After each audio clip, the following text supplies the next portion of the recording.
সোয়াবিনের মইটা খাবি? আচ্ছা তাহলে আমি তোকে করে খাওয়াবো।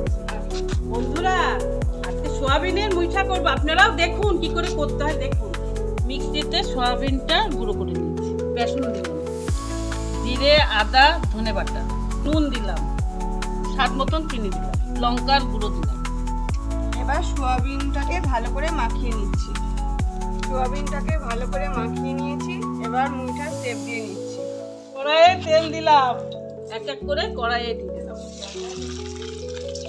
দারচিনি, এলাচ, তেজপাতা ফোড়ন দিলাম, আলু দিয়ে দিলাম, লঙ্কা দিয়ে দিলাম, আদা বাটা দিয়ে দিলাম, টমেটো দিয়ে দিলাম, নুন দিয়ে দিলাম, চিনি দিয়ে দিলাম, দই দিয়ে দিলাম।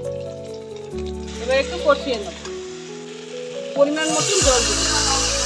জল ফুটে গিয়েছে, এবার এক এক করে দিয়ে দিলাম, গরম মশলা দিয়ে এবার নামিয়ে দিলাম। এরে পিতু খেয়ে দেখ সোয়াবিনের মুইঠা। হেভি।